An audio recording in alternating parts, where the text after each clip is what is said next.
Welcome to the movie about how Polish atheists, humanists and rationalists have shaped the world. We have decided to present a few figures who we believe are not very well known. And obviously we are not going to mention all the Polish atheists, humanists and rationalists because that would definitely take too much time. So we've left out some very important figures like Nicolaus Copernicus, for example, or Mikołaj Kopernik, how we call him in Polish, who, although came from a German family, was a subject to a Polish king and was a Polish citizen, therefore. So I hope Copernicus is a person you don't need to be introduced to, so just the guy who realized that maybe the Earth is not the center of the universe. Not the first one in the history, but the first one in modern times. We also left out Marie Curie, also known as Maria Skłodowska-Curie, so the first woman scientist to get a Nobel Prize, and actually she got two of them. So she was also Polish. And we left out Stanisław Lem, a famous sci-fi novelist, famous visionary. A lot of ideas that he presented in his books are actually inspiring scientists today. So these are the figures which we believe are commonly known. We hope so, obviously. And we would like to focus on some other topics. There are also other people who we, Polish humanists and rationalists, are proud of, whose legacy we like to talk about, who are commonly known to those who know something about the history of Poland, like one of our kings, Kazimierz the Great, Kazimierz Wielki, who ruled Poland in the 14th century, who was great for many reasons, but one of them being he acknowledged the rights of Jewish people. He actually changed the legal system in a way that Jewish people became one of the pillars of the Polish society, and they had their own councils that were partially independent and could take some even legal decisions within the Jewish community. And thanks to Kazimierz the Great, Poland became a very good place for Jewish people to live, which is, well, important because in the next couple of centuries there will be Jewish people fleeing from Spain, from Germany, from France, and they all ended up in Poland, except for those who ended up in Turkey or Morocco. So Poland at that time, in the 16th century, 15th, 16th century, thanks to the king who lived in the 14th century, became a very open place, and not only for Jewish people, as you will learn from the movie. However, we ruled that great figure out of our movie as well. This tradition of tolerance was later on continued, and one of the most important figures in this regards in the 15th century, in the beginning of the 15th century, was Piotr Wodkowicz, rector of our Krakow University, who is one of the oldest universities in Europe, who spoke in the Council of Constance, defending John Hus, the Czech heretic, who proposed a new version of Christianity, and was later on condemned by the Council of Constance. But Piotr Wodkowicz defended him vigorously and spoke about the religious tolerance and the religious freedom to believe whatever you want and for those times it was a very innovative idea. We also not mention Kazimierz Leszczyński, or how we call him in Polish, Kazimierz Leszczyński, who is the atheist of Poland, the Giordano Bruno of Poland, so the famous nobleman of 17th century who wrote a book on atheism and was convicted to death because of that book, which is nowadays remembered by Polish atheists. So these and many other people we will not mention in this movie, and maybe in the next one. And now we are going to present some people who are almost completely forgotten, even in Poland, by Polish people. And we believe that they also did something very interesting, something worth remembering. So without further ado, I invite you to watch the videos that we prepared for you.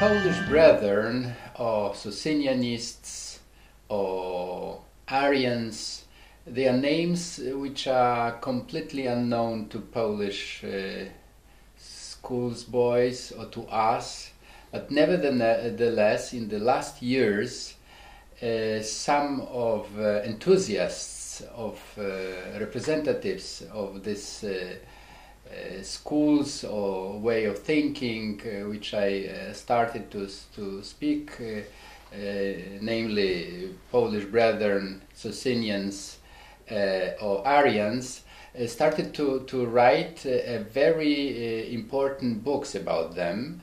And perhaps in order to wake your attention or to draw your attention to how important they are and how important they were in 17 or 16 even century Poland or Polish-Lithuanian Commonwealth, I will start from 17th century Holland or Netherlands. Because they were expelled from Poland in 1658, and they found refugium or home in Netherlands.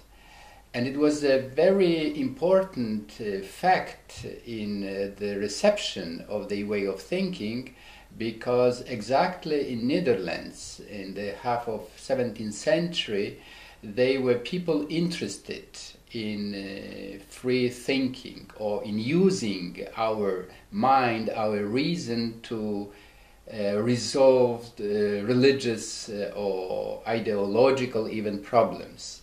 So in any way, what was important and who was the most decisive recipient of the message, they were two well known to all of us in Poland and I guess also in Europe and outside of Europe, namely Baruch Spinoza and John Locke.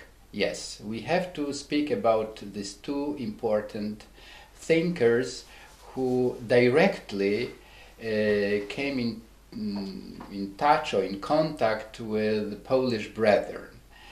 And it was the beginning of their world career, so to say. And I think this is not exaggeration when we will say that through John Locke, Polish brethren found way to United States.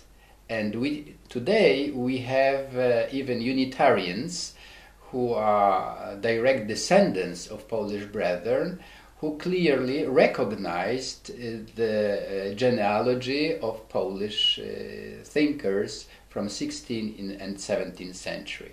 So I told you about the end, but the beginning of the story was less exciting. Namely, it was the most radical group of Polish reform thinker or Polish Protestants. and they were so hated by Catholics, Lutheran, Calvinists, that all these main Christian groups decided to expel them, as I said, in 1658, because they were too radical. And if you would like to explain why they were so radical, or why they were so perceived as radical, I would underline that they were using reason. They were reading Holy Scripture, they translated even into Polish Hebrew Bible and the New Testament, but using only philological tools, because they were convinced that religion and Christianity could be reconciled with the rational arguments. So all what was beyond reason, like Trinity, like two natures in one person, that Jesus was perceived as God and as a human being. For them it was all impossible to accept, because it was not reconciled with reason. And particularly the basic Christian conviction or dogma on the Holy Trinity, that in one person you have three, or in one, how to explain it, we even don't have a good concept to express this basic Christian conviction as a Holy Trinity. They rejected this simply, and this is why they are called also anti-Trinitarians, because they were against Trinity, and so on and so on. So all this, which sounds today as a very normal way of thinking, for us is obvious that we have problems with all these Christian dogmas, but for them they not only were first who started to question all this dogmatic way of thinking, but they were also brave enough, courageous enough to write down and to discuss all these questions. And this is why I think, this is why of the reason why they were so attractive, so interesting for John Locke and for Spinoza. So my master, from whom I got all my knowledge or all my wisdom about the Polish brethren, Zbigniew Ogonowski, who lately published very important and comprehensive monography on Socinianism. According to him, we can say that they were forerunners or precursors of European Enlightenment. What is important also, and for some reasons I would say even the more important than the fact, as I mentioned before, that they are forerunners of European Enlightenment, that for many of Polish brethren or Polish anti-Trinitarians, the basic law or basic right of human being is his right to freedom of conscience, that each of us has a right and a liberty to express his or her own religious conviction. And particularly we can here even find textual dependence of John Locke from John Krell, one of the leading representatives of this group, namely De Libertate Conscientiae, we can say, but on the freedom of consciousness. Exactly, we can find passages which could be treated almost as plagiarism, as a literal translation from John Krell, who based his conviction on literal reading of Holy Scripture.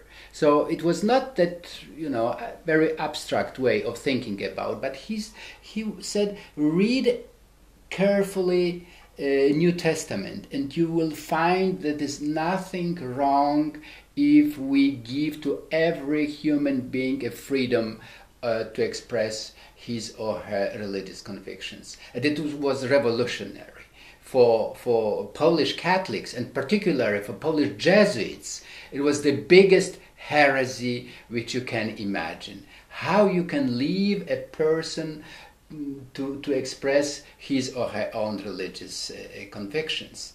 The contrary is true, that me, a Jesuit, or the bishop, or the Pope will give you how and in what to believe. But the Polish brethren said not. I have my reason, I have my mind, I have the ability to make rational conclusions from what I read, from what I hear, from what I see, and conclusion could be like their conclusion. They founded a very radical religious group. And I think this is something which we need to learn from them, this courage to be consequent with my own convictions. Unfortunately, this lesson of Polish brethren in our country was forgotten, but perhaps the time is coming when this basic conviction of Polish brethren will be rediscovered again.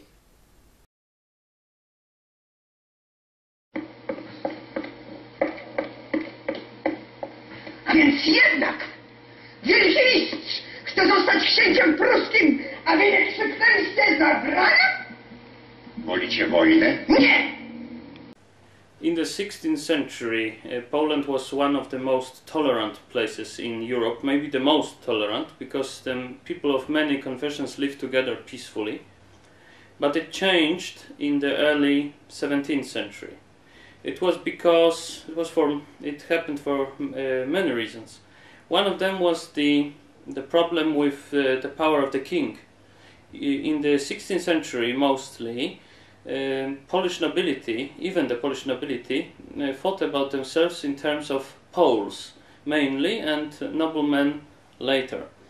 But it changed when the kingship became electoral, and we had no hereditary monarchs, but only elected monarchs.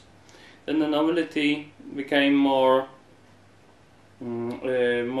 aggressive in their demands, in their political demands, and it was easier for them to present those demands. And whereas in the early part of the 16th century, the Polish nobles sometimes elected to the Polish parliament, to Sejm, to the Polish parliament, they elected very often Protestant representatives, although the electorate was in fact Catholic. So it was no problem that your representative is of different faith. It was very common that the Protestant representative would be far more educated, far better educated, and so on, and this was the main reason to elect them. But it changed in the late 16th century, when the Polish, the Catholic Church in Poland, mainly the Jesuits, thought that maybe it would be politically beneficial to them to back up the nobility and their demands against the king, against the crown. And from this moment on, the whole atmosphere, political atmosphere, changed to the worse, and Poland became a far less tolerant a country. A więc wiecie. Wiem. I mówicie o tym tak spokojnie? Mówię spokojnie, ale serce moje niespokojne. And one of the examples of Polish previous tolerance and the whole free atmosphere was that one of the Protestant minorities, that is the branch, the schismatic branch of the Calvinist Church. This branch was called the Arians or Socinians or Polish Brethren. Those Polish Brethren or Socinians or Arians, they found their refugium in Poland, and they have built a wonderful academy. This academy in Raków, it was a magnificent academy. It had international repute. It was very highly praised by in the whole Protestant scientific communities in the whole of Europe, and sometimes even praised by Catholic scientists. But there was why they decided to make a schism. Well, the majority of the Calvinists, they were of an opinion that maybe the society should not be ruled by nobility, but it should be ruled by the wealthy people and very rich people, because according to the idea of the predestination, the Calvinists are of an opinion that if you are rich, it's a sign that God has blessed you, that you are chosen. Whereas this minority, this schismatic branch, the Arians, they were of an opinion that people are essentially equal, and wealth is not so important as your input, as your intelligence, and so on. And they were very radical and very progressive for the period, for the time, because they even thought that women are all equal, women and men are equal. And they used to give the women the possibility to make sermons as ministers in their church. So it was really shocking for many people outside of this community. They were also of an opinion that feudal service should be abandoned, should be abolished, that it should be no feudal workers who are not paid anymore, and there were only a small group of noblemen who had joined this movement, of this Aryan movement, but because the main problem for the nobility to join the community was that this community was basically built on the assumption of equality, so it wasn't really attractive for noblemen. But there were a few noblemen who joined this movement, and because of that, there were some very early examples of abolishing the feudal service in Poland. Usually, when we think about progressive noblemen in Poland who are abolishing those feudal service or replacing it with some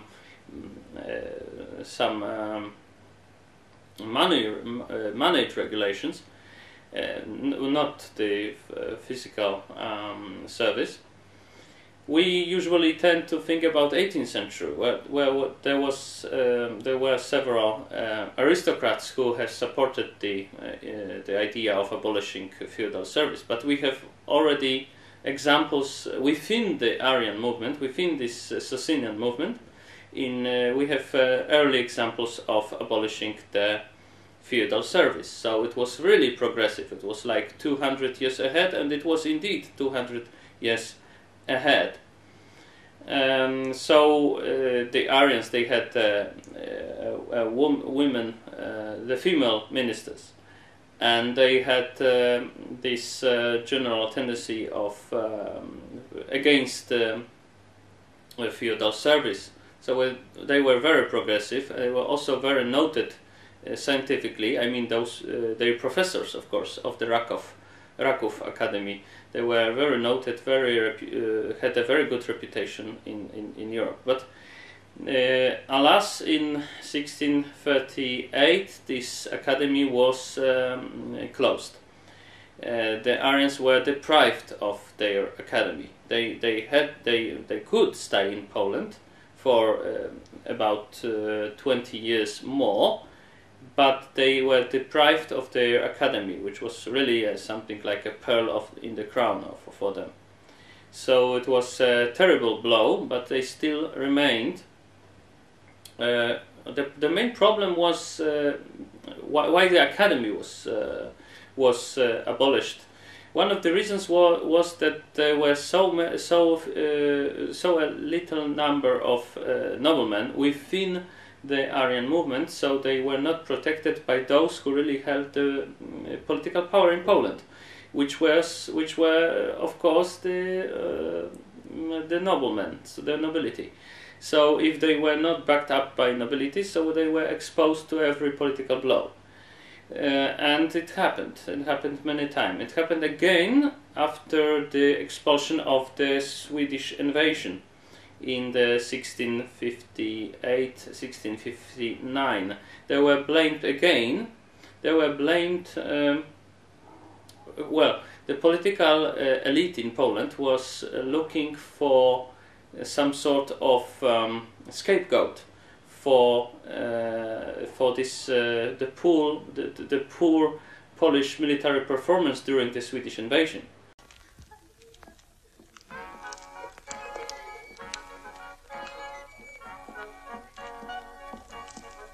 No? Co tam? W porządku, panie kapitanie.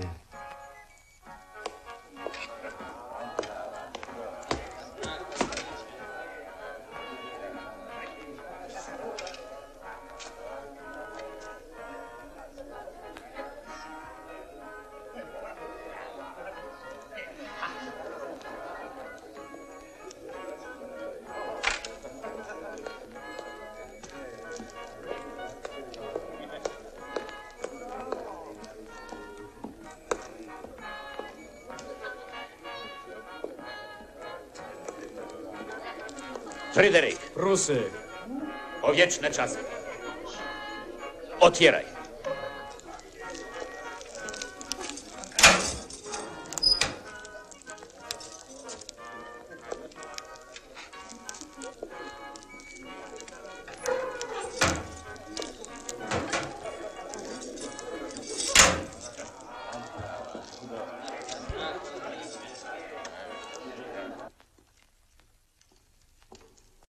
We usually think about the Swedish flood, the Swedish invasion of 1655 as a success, that that eventually we have beaten them.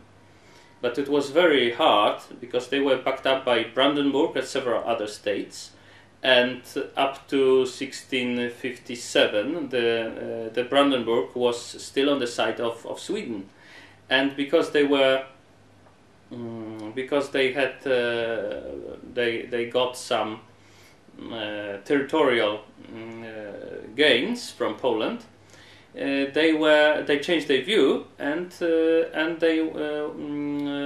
after 1657 they are against Sweden. But it was also other problem why the invasion was so hard to fight against, was that there were really big groups of nobility, both in Lithuania and in the crown. I mean, the crown means the Poland, because Poland was usually known as the crown and the Lithuania. It was and all those two put together was the Polish-Lithuanian Commonwealth, of course. So the huge groups of noblemen, both in Lithuania and Poland, decided to cooperate, to collaborate with the Swedes, and those were very often of Protestant faiths, of Protestant confessions. Of course, when after this huge calamity for the Polish nation, the whole country was burned up and so on, the whole country was ruined. And so the political elite was looking for the scapegoat. Of course, they could not blame the still powerful Calvinists or the still powerful Lutherans. The Lutherans, they were mainly townsmen, and they were mainly Germans, and the Polish trade would not function without those. The same with Jews in the East. They constituted the main body of townsmen or tradesmen and so on. So the only scapegoat that was within reach were the Aryans, of course. So they were in the 1650s expelled from Poland, and I think it's. So it was a relatively short period of the Aryan or Socinian activity in Poland, both scientific activity and political activity and social activity. But it's still something I think worth observing and worth noticing that we had some. Even in this dark 17th century, we had some free-thinking traditions and one very well known in the whole of Europe, very progressive, very free-thinking academy in Raków.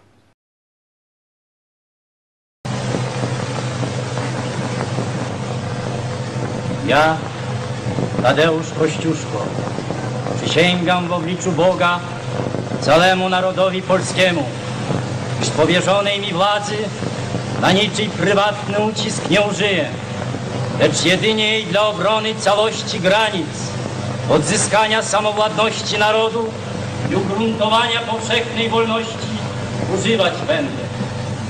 Tak mi, Panie Boże, dopomóż i niewinna męko Syna Jego.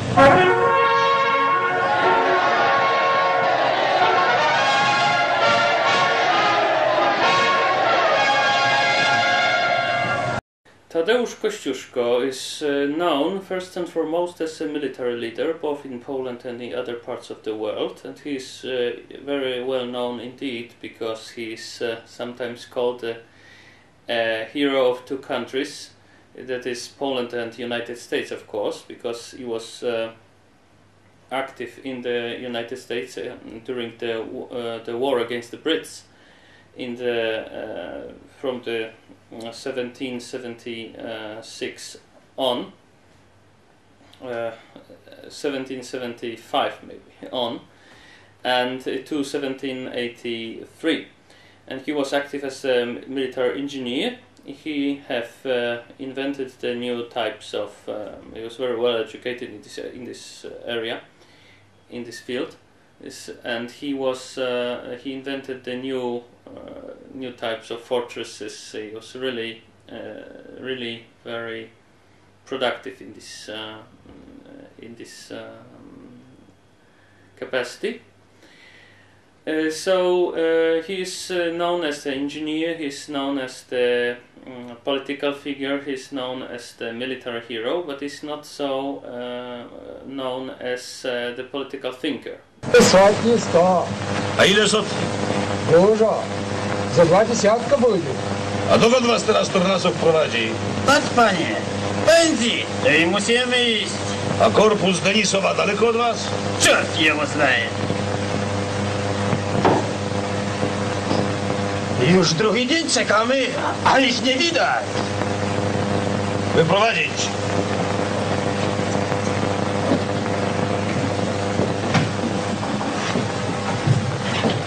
Porciku, ruszysz do Krakowa z pismem do generała Kościuszki. Rozkaz.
Daj Boże, zwyciężyć lub zginąć. Well, of course, he was an officer, so he was a man of action, not a man of words. But still, he had his very strong beliefs about society, how the society should function, what should be the role of religion, what should be the role of education. And Polish historians, most of them are Catholics, and or think about themselves as Catholics, because there are many Poles who identify themselves as Catholics, but they are not necessarily Catholics in their real life. They are not those sermons and so on. They are not so important to them really. But still, Polish historians usually, maybe because they are Catholics or they are mainly Catholics, they usually tend to avoid discussing the social and political views of Kościuszko. They usually concentrate only or almost only on his military efforts. So, but of course Kościuszko was a man of his era, and his political views would be, I think, very close to Diderot's views, not so much to Voltaire's views. When he was unable to find some job in the Polish army, because the Polish army was so small. Russia, Prussia and Austria made everything what was possible to prevent Poland from building a bigger army, because they wanted to still have some control over Polish politics, both internal politics and external politics.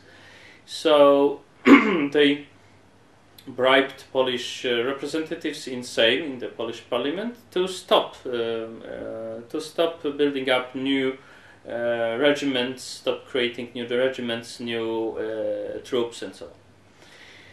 So there was, of course, the problems with finding a job for a well-trained officer. Kościuszko was, even for a well-trained officer, when he was not backed up by some very powerful family or something. But he was to some degree a favorite of Czartoryski family, but somehow it didn't work in that way that he would really find a job in the Polish army. So it was just not enough jobs.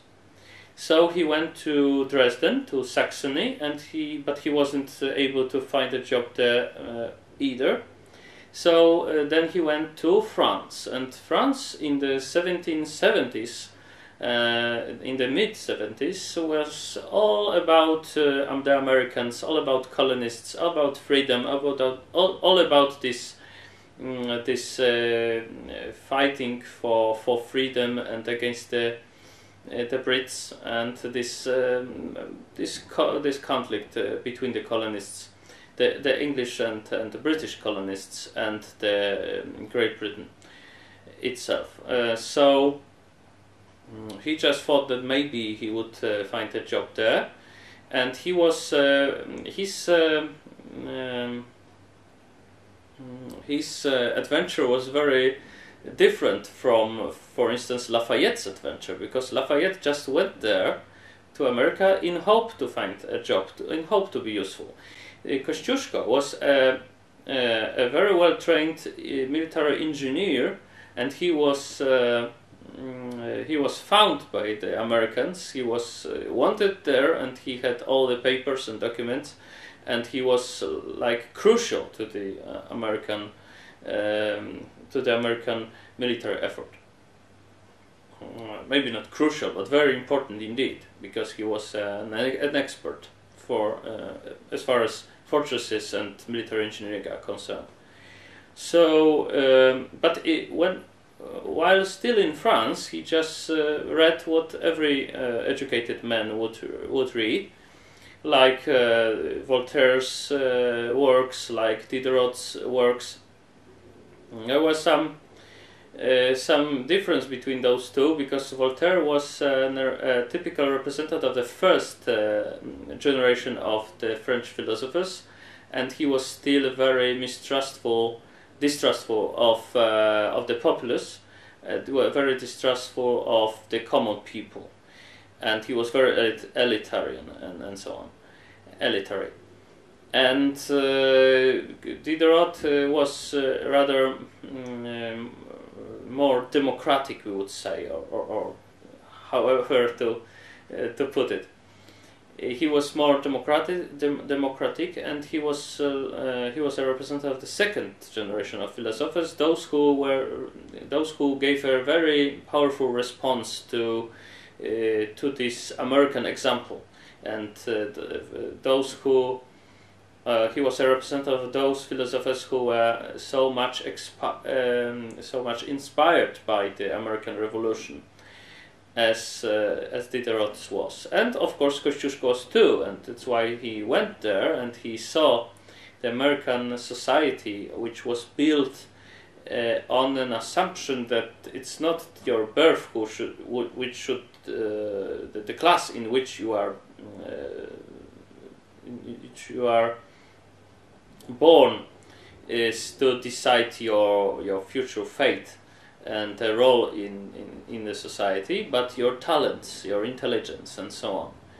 And for most of the progressives in the Western world in those days, the main example was either United States, so the more democratic approach, or England, the more monarchical approach. But the general idea was the same, that it should be more talents and intelligence that should determine your fate, your life.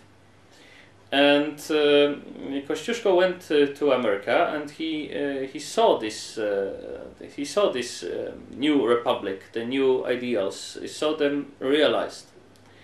And when he saw them realized, that he would very easily, he would think that it would be, he thought that it would be great to implement some of them in Poland. Of course, he was only a military leader, so he was unable to do it, but until, of course, the insurrection, the so-called insurrection, so it's the Kościuszko uprising of 1794, when he was the main leader of this uprising. He had the opportunity to try to set up some American ideas, to realize some of those ideas on the Polish ground. But he wasn't an absolute leader of. He wasn't the absolute leader of this uprising. So his possibility of changing something was limited. But still, he made the effort. See, he was very strongly against the feudal service. He wanted to free the peasants, but he had his officers recruited mainly from nobility. So he knew that most of them would never accept such a thing. So he abstained from this idea, and he agreed that okay, no changing of feudal service. Although, if he had freed all those peasants, they would have supported him, and the uprising would have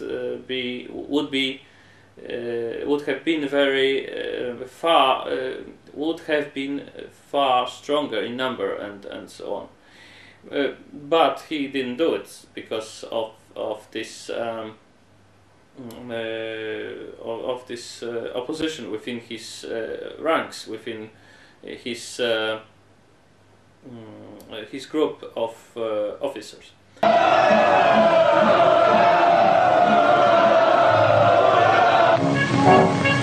Piechota Wojcickiego wzmocni bataliony Zajączka.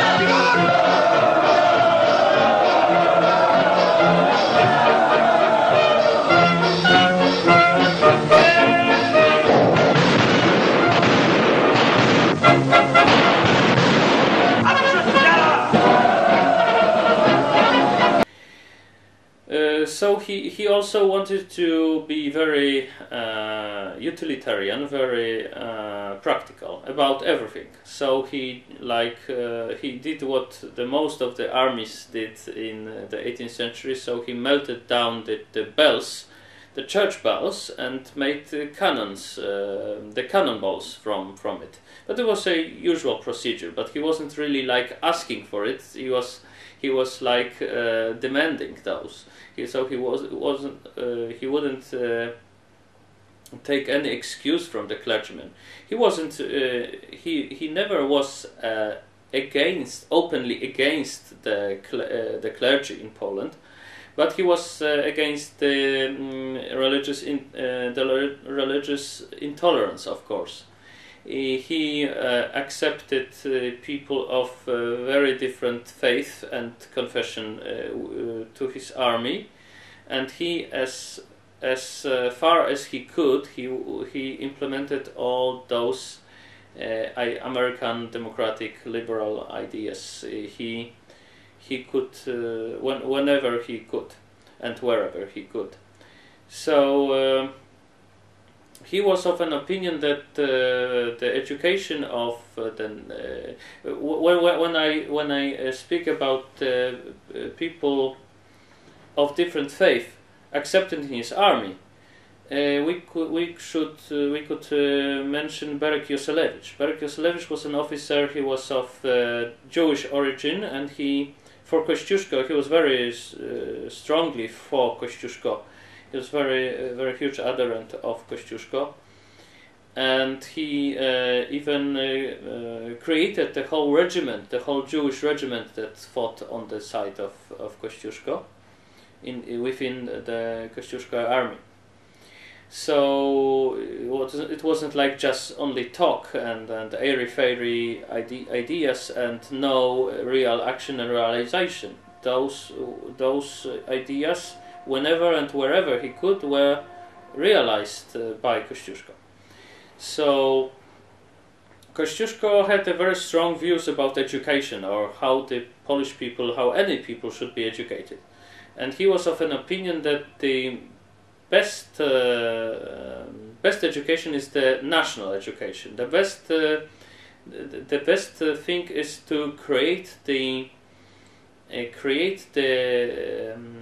opinion in the students, in the pupils' minds, that the nation is somehow connected, and that we all share some interests and ideals and so on.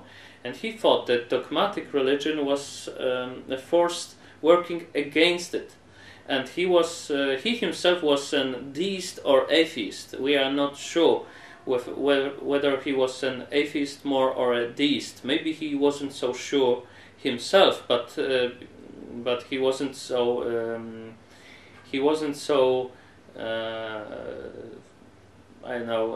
productive in writing down about his own religious opinions. But he definitely in politics, in social.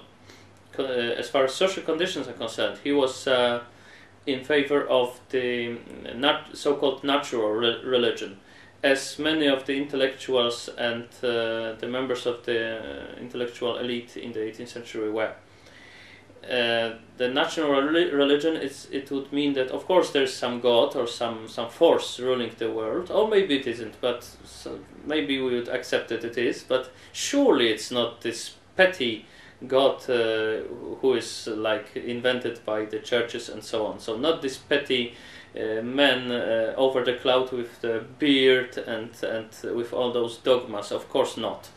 Kościuszko was of an opinion that Polish nation lacked what many other nations had, like this sense of being of one nation, of one of sharing the common interests. And he blamed the religious intolerance that was so notorious in Polish history in the 17th and 18th century for this state of things, that the Poles are thinking like what class you are from, what what social class you are from, what religion, what confession you represent, and not what nation you represent. And they are not thinking about the nation as the common interest. So we could say that Kościuszko was a nationalist today, but it wouldn't be also true. He wouldn't share this illusion that all those nations are so like superior and inferior to each other. He wasn't of an opinion, so he wasn't really a nationalist. He was like more like a modern thinking citizen who would think that it's good for the people to feel that the country is our common good and our common possession, and we should all try as hard as we can to protect it and to make it as flourishing and as well kept as we can. Żołnierze! Szczęśliwy jestem, że mogą uwielbiać waszą waleczność. Dziękuję wam imieniem Polski. Niech żyje wolność!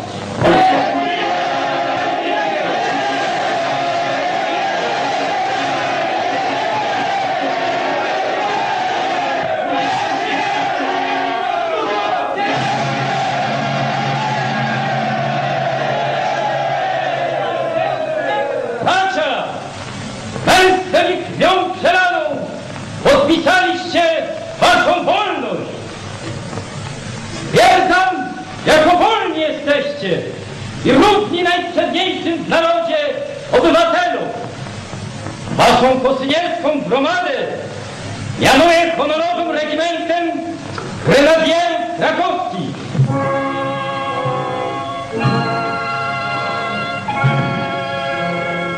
Ciebie, Bartoszu, od dzisiaj Wojciechu Głowacki, lacuję chorążym tego regimentu.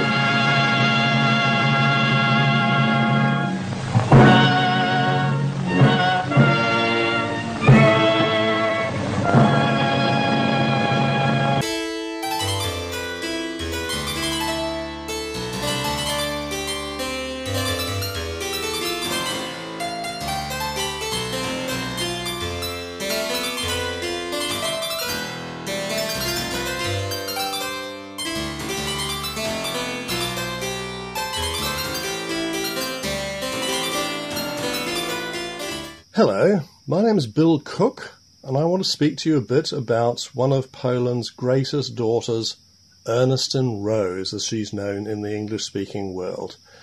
Ernestine Rose is known as one of the most staunch campaigners against slavery. She is known as a staunch campaigner for women's rights, but she's less well known, and she should be well known, as a staunch defender and campaigner for atheism. And it's in that capacity I'd like to speak to you today. It all comes from really one address that she gave in April 1861 in Boston in the United States of America. It's called now A Defense of Atheism. This is a pioneering account by Ernestine Rose. Why is it so good? She was an exceptional communicator.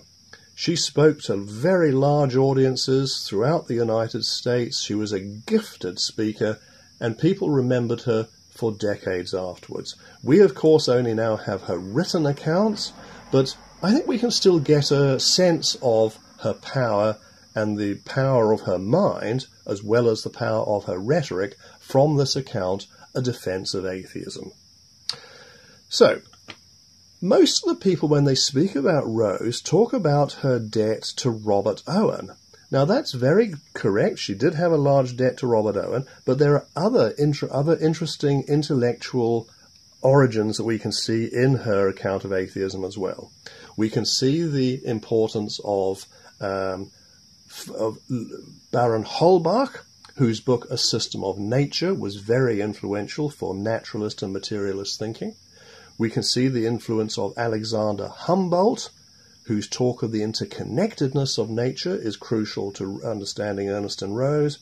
And we can see the importance of Ludwig Feuerbach, whose talk of God as a projection of human thought is also there to be seen in Ernestine Rose's thought. So, the address that Ernestine Rose gave is relatively short. It's only 39 paragraphs, and significantly she starts with a defense of science. And she talks about science's challenge to the traditional theological account of creation and of the universe. Only after talking about that and going through methodically each of the sciences, physics, chemistry, geology, and so on, and giving a brief summary of where each of those sciences is, which shows her very broad reading, and how that is contradictory to the classical account in Genesis and among Christian theologians. Once she's done that, then she moves on to Christian theology and shows how those claims no longer are credible. By paragraphs 19, she summarizes her case. In paragraph 20, she asks whether her account is reasonable, and so she looks at the way that her position could be criticized. So it's not dogmatic thumping at any time. She's looking at the way that her points can be criticized and defending them from there. Then she moves into the classic accounts of the cosmological argument for the existence of God and the argument from design and all those sorts of things. She talks about the laws of nature, the dangers of superstition.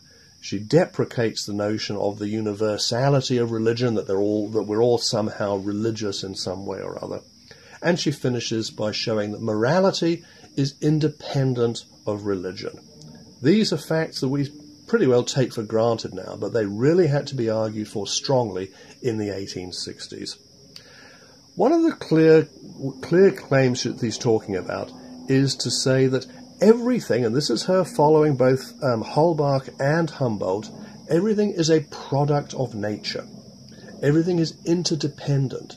She's not a reductionist in the way that people who criticize scientism would claim. She talks about the interdependence of nature in a way that's quite admirable. One of the ways that you can see Holbach's influence is when she talks about motion. Now, this was a very prominent factor of Holbach's thinking. Everything, this is Holbach speaking, everything in the universe is motion. The essence of matter is to act. If we consider its parts attentively, we shall discover that not a particular enjoys absolute repose. Now, that's Holbach, but that's very much what Ernestine Rose was saying through her address as well.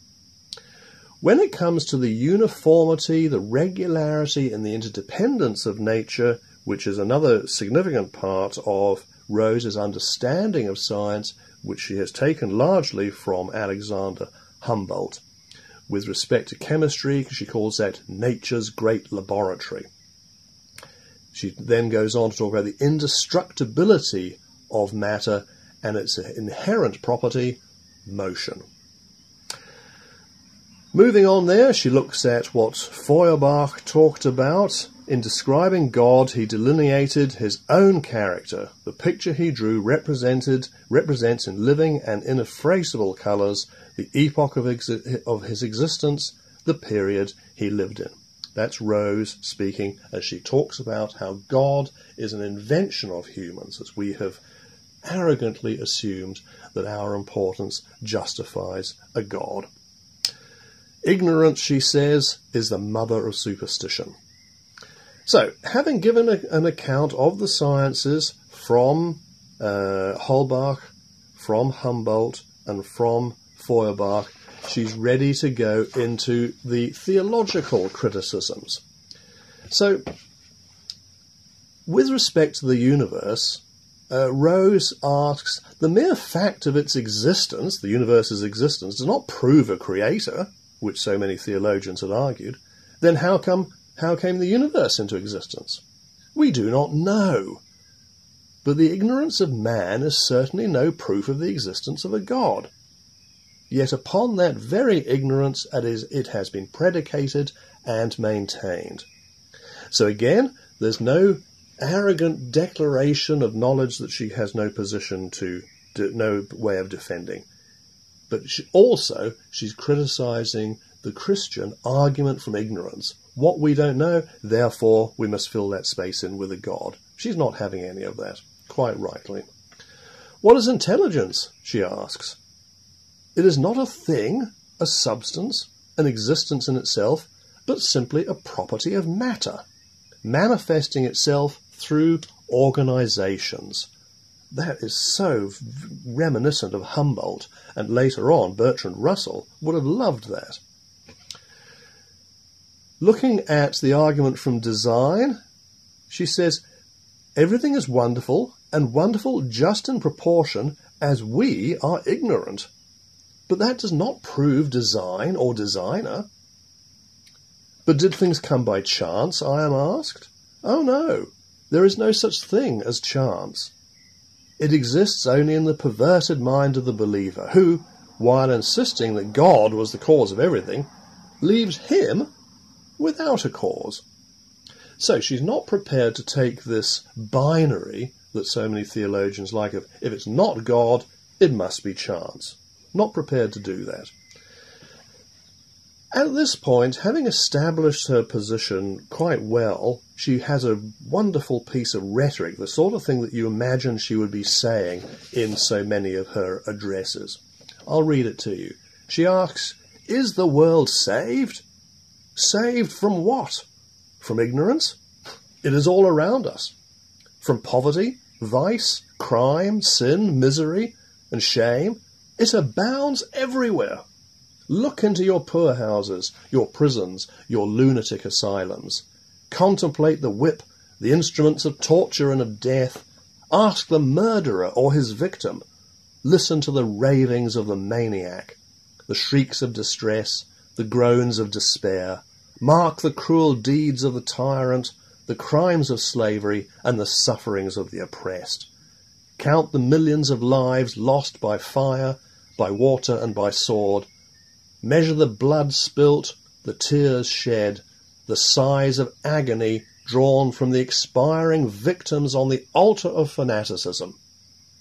And tell me, from what was the world saved? What a fantastic piece of rhetoric. You can, even 150 years on, that still has the power to move. So, with these sorts of things, she was able to establish an intellectual case, but a moral case for atheism, because in many respects, that is the strongest claim for atheism. Yes, we have all these convincing and compelling scientific and philosophical accounts, but essentially, atheism is a moral claim. It's a claim about humans not mattering to the universe, and we've just got to get used to that. Now, Rose understood that, I think, very well indeed. She said, as well might we use the term Episcopalian, Unitarian, Universalist to signify vice and corruption as the term atheist, which means simply a disbelief in God. Because finding no demonstration of his existence, man's reason will not allow him to believe, nor his conviction to play the hypocrite and profess what he does not believe. So we just need to be honest with ourselves, and let's not worry too much about the words that we employ. It's a remarkable account. 8 years after Rose's defence of atheism, Thomas Henry Huxley felt embarrassed enough by atheism to feel the need to coin the term agnosticism, which celebrated, as far as he was concerning, his intellectual humility and in terms of what he didn't know. But atheism is not, if you look at Rose's atheism only 8 years beforehand, her atheism is not an example of any sort of intellectual presumption or arrogance. Indeed, it is based on science, and what we don't know, we're not prepared to just presume is there for our delectation as humans, or that there's a God to fill in the gaps. So, the worry that Thomas Henry Huxley had about dogmatism, or arguing against knowledge, or arguing where we should be silent, is not apparent in the work of Ernest and Rose. So she really needs to be understood and recognized and celebrated as an exemplar of morally humble but intellectually rigorous atheism.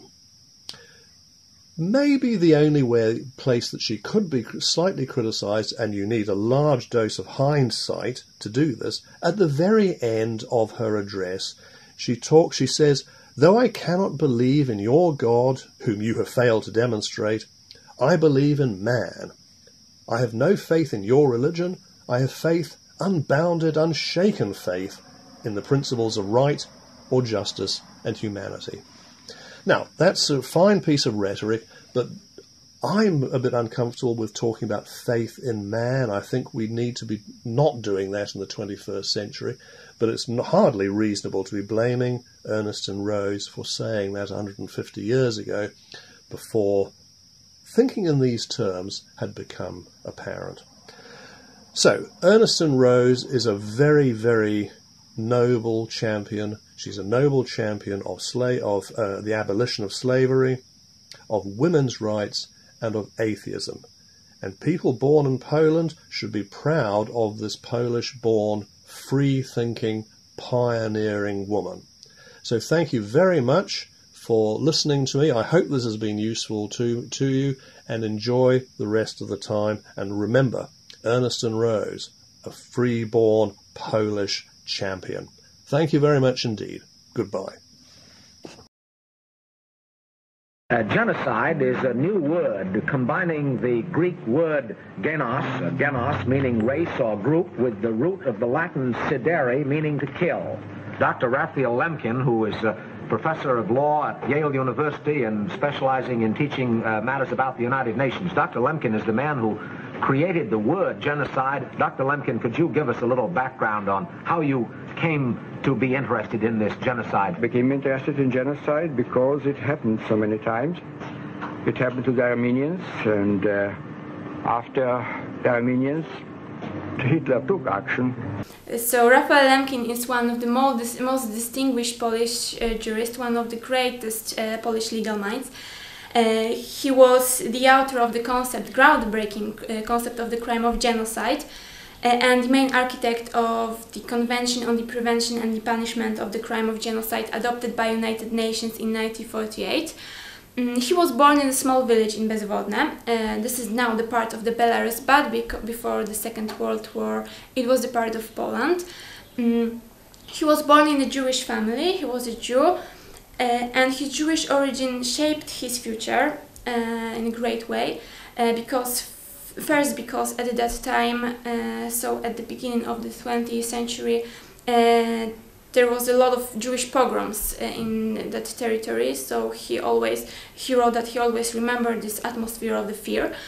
Secondly, because he wrote this book written by the Polish Nobel Prize winner Henryk Sienkiewicz, Quo Vadis, the book about mostly, but not only about the Christian pogroms in Romanian time, and he was shocked as a child that such crimes can happen, and he couldn't understand why the Christians, like a Jew in his neighborhood, were persecuted only because they were Christians or Jew. And then he started his study at the Lwów University. He studied law. And he was very interested in minority rights, human rights, and he was shocked by the crime committed on Armenians, the Armenian genocide by Turks. At that time, the perpetrators of the crimes were punished, were to be punished, but unfortunately they were let free, and because the Western countries stated that they cannot persecute the authorities and the most important people in Turkey at that time, and he was shocked that such thing can happen, and that the killing millions of people can be unpunished. And at the time he went to his professor of international law, and he asked him, how is it possible that the killings of millions are left unpunished, and he told him this chicken story. He told him, imagine you have a farm, and the farmer has a lot of chickens. They are his own chickens, and he can do with these chickens anything he wants. He can, I don't know, kill them, he can do anything he wants with these animals. And Lemkin was shocked. First of all, because the life of the humans were compared to the life of chicken. Second, because he understood that sovereignty of the countries can always be more important than the human rights at that time, and he intended to change it. That was his goal. So he started to work on the minority rights.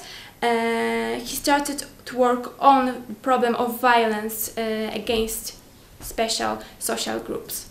And that's how he started his work as a scholar on this problem. In 1939, when the Nazi Germans attacked Poland, he managed to escape to United States when he spent the last years and the rest of his life. And when he started his work on the concept of genocide, the Second World War was very important for him because he lost his almost whole family in genocide, in Holocaust. He lost his parents in Holocaust. And it was during the time of the Second World War when he started to work on his concept of genocide crime and the problem of minority violence against minority as a crime. In 1944 he published one of the greatest and one of the most important books, The Axis Rule in Occupied Europe, in which he presented the concept of the crime of genocide. He defined this crime as the destruction of particular religious, ethnic and racial groups. And the most important element of his crime was this genocide intent, dolus specialis, because he pointed out that individuals are the victims of the crime not because of their individual characteristics or their connections with the perpetrators, but only because of the fact that they are the members of particular persecuted group, racial, ethnic or religious group. And thanks to his efforts, thanks to his hard work, the crime was and now is punished in international law because of the Convention on the Prevention and the Punishment of the Crime adopted by United Nations in 1948. Within the years he developed his concept. He worked on the problem of the mechanisms of the crime because he pointed out that genocide never happened overnight. This is always carefully planned, very good prepared crime. He worked on the nature of the crime. He worked on the problem of perpetration of the crime. So his concept is valid also nowadays. If we look at the events from Rwanda, Yugoslavia, or now Darfur, so the policy of Omar Bashir, or Myanmar, the persecution of Rohingya, or the case of so-called Islamic states in Iraq and Syria, we can see that his concepts are valid also today, that his idea should not be forsaken but further developed. As for Lemkin, he devoted his whole life to the problem of prevention and the punishment of the crime. Not only life, but his whole money. At some point, he didn't even have enough money to make a living. He died for a heart attack, and only several people attended his funeral. And despite the fact that he was numerously nominated to the Nobel Prize, he never won one because of the political reasons.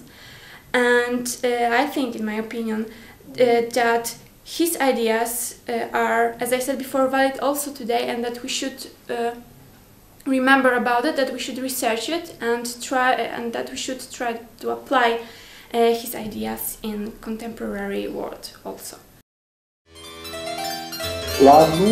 Proponata brosuro l'alleganto credere prenom gemlamanem cum malconcido cum antaue pretacento que auri estos proponata ia neefeściwidziebla utopio. Hello, my name is Niegos Dube. I live in Warsaw, Poland. I'm a member of the Polish Humanist Association, and I'm also an Esperantist and a member of the Atheist Worldwide Esperanto organization. In fact, I'm the editor of that organization's bulletin called Ateismo. I have been invited by Andrzej Dominiczak, president of the Polish Humanist Association, to speak about a unique Polish Jewish figure of the 19th century and the early 20th century, Ludwig Zamenhof, who is best known as the inventor of Esperanto, the language of this bulletin. Esperanto was developed as an international language. Many people have heard about Esperanto, but probably few people know about Zamenhof, the inventor of Esperanto. He is, of course, he was born in Poland, and so he's quite well known. I think in Poland itself there are streets in many cities named for Zamenhof, including here in Warsaw. Let me start with the end of Zamenhof's life, because this year is the 100th anniversary of Zamenhof's death in April 1917. And he died at a relatively young age of 57. This year, on the exact anniversary of his death, on April 14th, the Polish Parliament, the Sejm, paid homage to Zamenhof. They had a moment of silence, and also they adopted a resolution by unanimous acclamation honoring Zamenhof. So he is generally considered in Poland as an important part of Polish history and an important Polish personality. I would like to first give a brief overview of his life and then talk about his ideas and contributions. He was born in 1859 in Białystok, Poland, which is in the northeast part of the country. At that time, it was part of the Russian Empire, as was Warsaw and most of Poland. Białystok was a multi-ethnic, multi-religious, multi-lingual city. There were Russians, Germans, Poles, Jews, and some other nationalities living in the city. When Zamenhof was growing up, he witnessed a lot of conflict between these groups. There were clashes in the streets, there were often tensions, bad relations between them, and this had a big impact on him and eventually led him to develop Esperanto. I'll talk about that in just a couple of minutes. He lived in Białystok until he was 14 when his parents moved to Warsaw, where I am right now. And this was in 1873.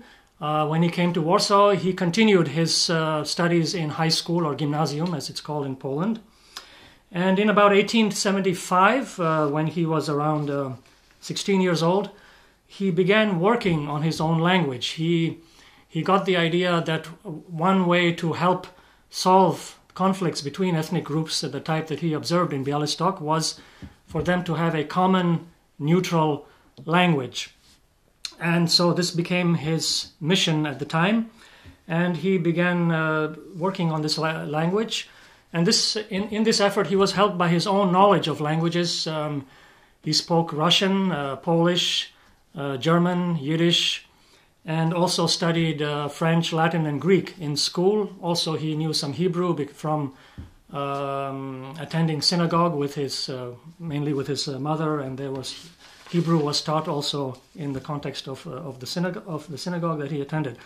So he had a rather wide knowledge of languages, and he used this knowledge to develop his international neutral language. And also he started studying English in high school, and once he started studying English, he realized that grammar of languages can be much simpler, because the other languages that he knew had very complicated declensions and conjugations, and English is much simpler. So this also had a major impact on him. Well, in 1878, when he was 19 years old, after working on the language for a couple of years. He developed an initial version of the language and celebrated it by having a gathering of his school friends. And in fact, several of his school friends learned the language and promised to help him spread the language. So they had a sort of a party to launch the language. But next year, it was now 1879, it was time to go to university. He went to study in Moscow, the capital of the Russian Empire. And his father, who was not very enthusiastic about his pursuits with this international language, ordered him basically to stop working on it while he was studying medicine at the university. And so he kept this promise. He studied in Moscow for a couple of years. The problem was that there was a growing atmosphere of anti-Semitism. Zamenhof was Jewish. And so a couple of years later, in 1881, he returned to Warsaw and continued his medical studies at the University of Warsaw. And he also resumed work on his language. His father took all his papers when he left for Moscow, promised to keep them safely, but actually he burned all his papers. And so he had to start from scratch. He remembered a lot of his language, but he basically began working on a new language, and probably it was a better version of the first one. In 1885, he got his medical degree, and then he started his medical practice. And he chose to start his practice in a small village in Lithuania called Viesai, which is quite a well-known resort town in Lithuania. And he worked there for about a year, and in his spare time, he intensively worked on developing the new version of his international language. He came back to Warsaw 1 year later in 1886 and decided to specialize in ophthalmology and became an eye doctor or oculist. And this is the specialty that he practiced for the rest of his life. The following year in 1887, he met his future wife. They got engaged. And with the money that he got as a dowry from her father, who was a fairly wealthy man, he owned a factory.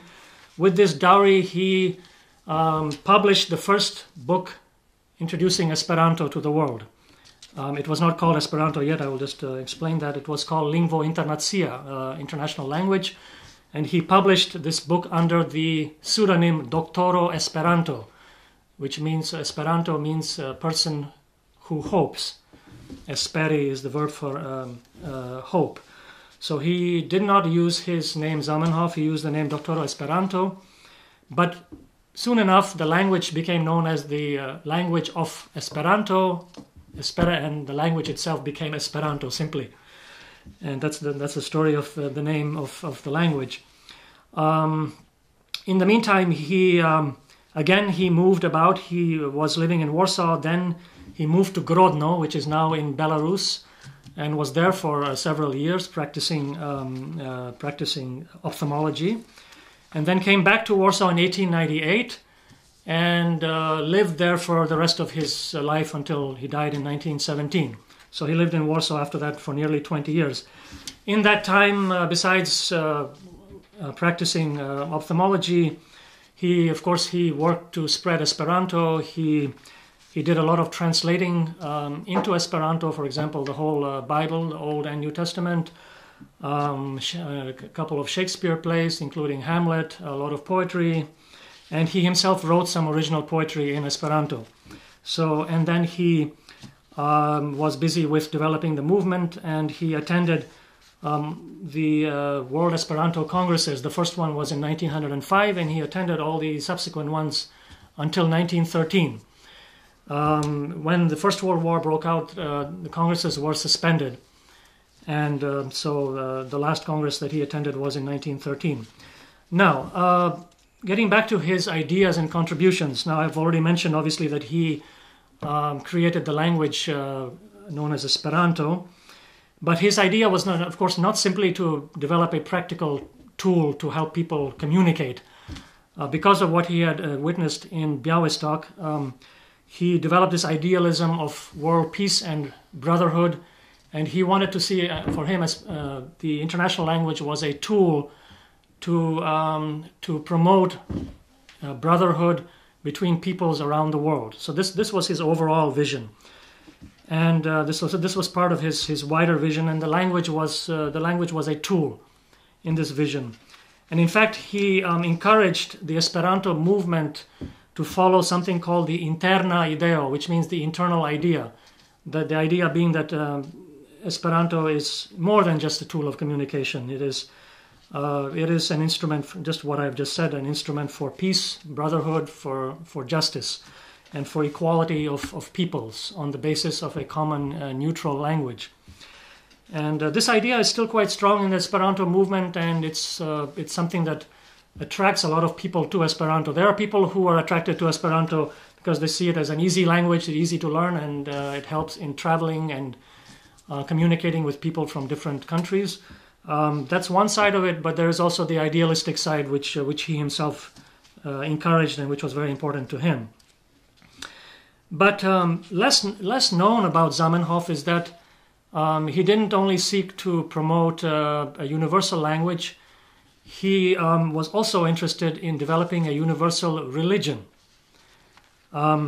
He was, as I said, he was Jewish. He was rather a secular Jew. He was not an Orthodox Jew. He was not very religious, but he still had a sort of general belief in a supreme being, but not necessarily the Old Testament type of God.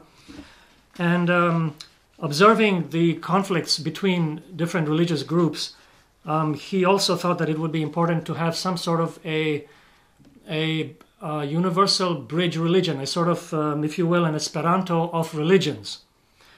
And now, Esperanto as a language, his vision of Esperanto was as a second common language for everybody, not as a replacement for existing languages, just a common language that would everyone could speak while having their own languages. And with religion, he sort of had a similar idea, in fact, and he thought that people could, while continuing to belong to their particular religious traditions, whether it be Catholic, Protestant, Jewish, Muslim, Hindu, whatever, that they could also belong to this universal religion, which he called homaranismo, which is an Esperanto word coming from the root homo, which means human being or person, like Homo sapiens in English.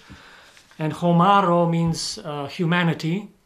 Homarano means a member of humanity, being a member of this group. So a translation into English could be humanityism, you might say, but we can just call it humanism in the form, because it is a form of humanism. So it was a sort of humanistic religion, a religion to bridge existing traditional religions, but in a humanistic way. And the religion, his idea was very simple. It was based on the well-known golden rule. Do unto others what you would like them to do unto you. Do not do unto others what you would not want them to do unto you. Very old and good principle. And also he believed that people should, as much as possible, follow their own conscience. And so he had this idea, but the idea was, people said, well, it's a very nice idea, but it didn't go very far in terms of developing into a movement as Esperanto did. Esperanto, in the meantime, was fairly successful, spread around the world. There are Esperanto associations all over the world today, and the congresses continue internationally and nationally. And but with the religion, it remained mostly a good idea. But I just thought it's important to mention that he had this vision alongside the vision of the language, because he had this broader idea of universal brotherhood, and he wanted to spread it via language and religion and a universal religion. And also I would like to mention, in connection with his religious ideas, is that he believed that people should be able to freely leave their religions, because in some countries it can be a problem. Even in Poland, Catholics have to formally go through a process to formally leave the Catholic Church if they were baptized into it. So he believed that people should be free to leave their religion, free to publicly renounce it, and to declare themselves liber creda, which is very similar to, which means free believing, which is very similar to free thinking, liber pensa in Esperanto. And he felt that people should be able to to join a Liber Creda community, and this community should be officially recognized by the state alongside religions. So he had this very humanistic concept of religion. And finally, I would just like to conclude by stating one more political idea that he had, that he promoted during the First World War. In 1915, in the middle of the First World War, during the terrible slaughter, which really pained him very much because he was a man of peace, he wrote something called the Appeal to Diplomats, Al Voco al Diplomatoi, and he believed that after the war there should be strong attention paid to the idea that states should not be linked with ethnicity, that the states should be separated from ethnicity, and that every state should belong to all the people who live in that state, regardless of whether they are a majority or minority in that state. And so this was a